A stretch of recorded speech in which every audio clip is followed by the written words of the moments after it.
नमस्कार। आज हम ये समझने वाले हैं कि असरदार तरीके से पढ़ाई करने और जो कुछ भी सीखा है उसे हमेशा के लिए याद रखने के पीछे का साइंस आखिर है क्या।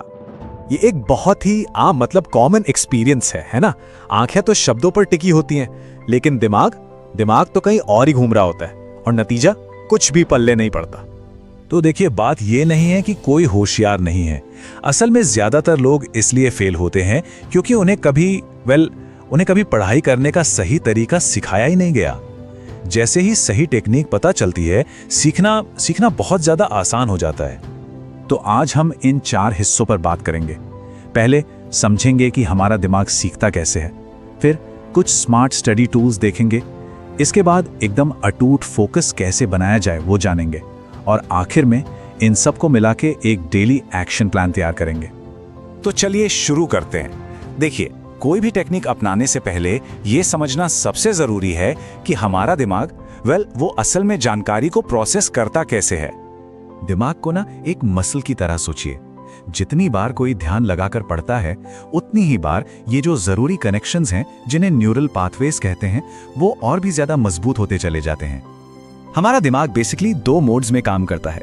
एक है फोकस्ड मोड, जब हम किसी प्रॉब्लम को सॉल्व करने में पूरी तरह डूब जाते हैं, और दूसरा है डिफ्यूज्ड मोड, जब दिमाग रिलैक्स करता है और बैकग्राउंड में आइडियाज को आपस में जोड़ता है।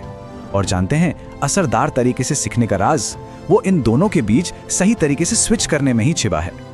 तो अब जब हम दिमाग के काम करने के तरीके की थ्योरी समझ चुके हैं, तो चलिए अब एक्शन में आते हैं। यहाँ न्यूरोसाइंस पर आधारित 5 ऐसी टेक्निक्स हैं जो पढ़ाई का तरीका ही बदल सकती हैं। देखिए, सिर्फ किताब को बार बार पढ़ने से जानकारी दिमाग में नहीं बैठती। उसकी जगह एक्टिव रिकॉल, यानी बिना देखे याद करना, या स्पेस्ड रेपिटेशन, मतलब सही गैप पर दोहराना, ये 5 तरीके जानकारी को दिमाग में गहराई तक पहुंचाते हैं। और यकीन मानिए, ये सिर्फ पढ़ने से कहीं ज्यादा पावरफुल हैं। स्पेस्ड रेपिटेशन का ये एक बढ़िया उदाहरण है। जानकारी को एक ही रात में रटने के बजाय उसे बढ़ते हुए गैप्स पे दोहराएं, जैसे पहले दिन, फिर तीसरे दिन और फिर 7वें दिन। ये तरीका जानकारी को लॉन्ग टर्म मेमोरी में एकदम पक्का कर देता है। हाँ, लेकिन ये सभी टेक्निक्स तभी काम करती हैं जब फोकस हो।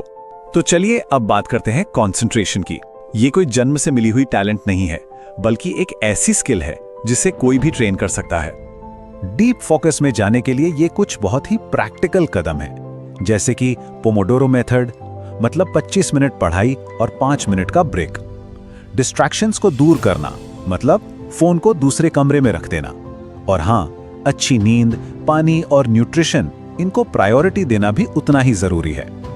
ये आंकड़ा देखिए, सिर्फ एक नोटिफिकेशन और उसके बाद वापस डीप फोकस में आने में औसतन 15 मिनट लग जाते हैं। मतलब एक छोटी सी रुकावट की कीमत बहुत बड़ी है। तो बात एकदम साफ है, कंसंट्रेशन कोई ऐसी चीज नहीं है जो बस मिल जाती है। ये वो चीज है जिसे ट्रेन करना पड़ता है, बिल्कुल एक मसल की तरह, जिसे लगातार प्रैक्टिस से मजबूत बनाया जाता है। तो चलिए अब इन सभी सलाहों को मिलाकर एक प्रैक्टिकल डेली प्लान में डालते हैं। एक ऐसा रूटीन जिसे फॉलो करना आसान हो। अक्सर शुरुआत करना ही सबसे मुश्किल काम लगता है, तो प्रेरणा का इंतजार करने के बजाय बस एक छोटा सा एक्शन लीजिए, मोमेंटम अपने आप बन जाता है। ये एक बहुत ही प्रैक्टिकल डेली रूटीन का उदाहरण है। ध्यान दीजिए, इसमें वो सब कुछ है जिसके बारे में हमने बात की है। सुबह नोट्स का रिवीजन, दोपहर में एक्टिव रिकॉल की प्रैक्टिस, और शाम को स्पेस्ड रेपिटेशन के साथ पुराने टॉपिक्स को दोहराना। ये सब कुछ एक साथ लाने का एक बेहतरीन तरीका है।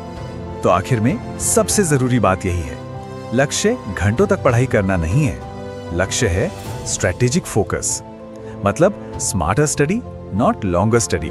तो जब कोई सही तरीके से पढ़ना सीख जाता है, तो वो सिर्फ परीक्षा पास नहीं करता, बल्कि एक ऐसा दिमाग बनाता है जो कुछ भी सीख सकता है।